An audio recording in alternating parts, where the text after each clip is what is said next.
Chhota Udepur disaster control room દ્વારા જામલા ગામે પૂર જેવી પરિસ્થિતિને પહોંચી વળવા સફળ મોક ડ્રીલનું આયોજન કરાયું.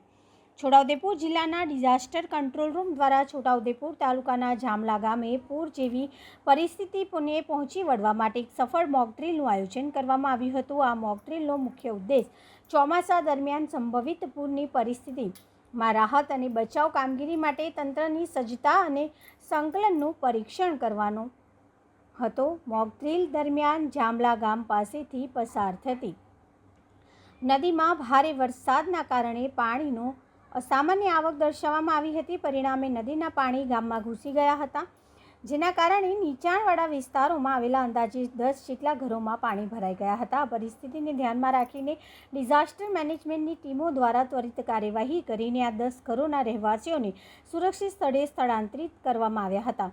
વધુમાં મોક ડ્રીલના ભાગરૂપે નદીના પ્રવાહમાં ફસાયેલા 3 સ્થાનિક માછીમારોને બચાવવાની કામગીરી પણ હાથ ધરવામાં આવી હતી. બચાવ ટુકડીઓએ સમયસર પહોંચીને ફસાયેલા માછીમારોને સુરક્ષિત રીતે બહાર કાઢ્યા હતા, જેણે કટોકટીની પરિસ્થિતિમાં ઝડપી પ્રતિભાવ આપવાની ક્ષમતા દર્શાવી હતી. જિલ્લા ડિઝાસ્ટર કંટ્રોલ રૂમ દ્વારા આ સમગ્ર મોક ડ્રીલ સંચાલન અને નિરીક્ષણ કરવામાં આવ્યું હતું. આ મોક ડ્રીલ દ્વારા વિવિધ સરકારી વિભાગો, સ્થાનિક વહીવટીતંત્ર અને બચાવ દળો વચ્ચેનું સંકલન અને સહભાગની ચકાસણી કરવામાં આવી હતી. આ પ્રકારની મોક ડ્રીલ ભવિષ્યમાં આવી કોઈ કુદરતી આફતોનો સામનો કરવા માટે તંત્ર વધુ સજ્જ બનવામાં મદદરૂપ થાય છે. જિલ્લા ડિઝાસ્ટર કંટ્રોલ રૂમે જણાવ્યું હતું કે આ મોક ડ્રીલ સફળ રહી હતી અને પૂર જેવી પરિસ્થિતિમાં નાગરિકોની સુરક્ષા સુનિશ્ચિત કરવા માટે તંત્ર સંપૂર્ણપણે તૈયાર છે, જેમાં સરપંચ રમેશભાઈ રાઠવા, જિલ્લા પંચાયત સદસ્ય ભુવાનસિંહ રાઠવા, મામલતદાર છોટાઉદેપુર, નાયબ મામલતદાર વહીવટ છોટાઉદેપુર,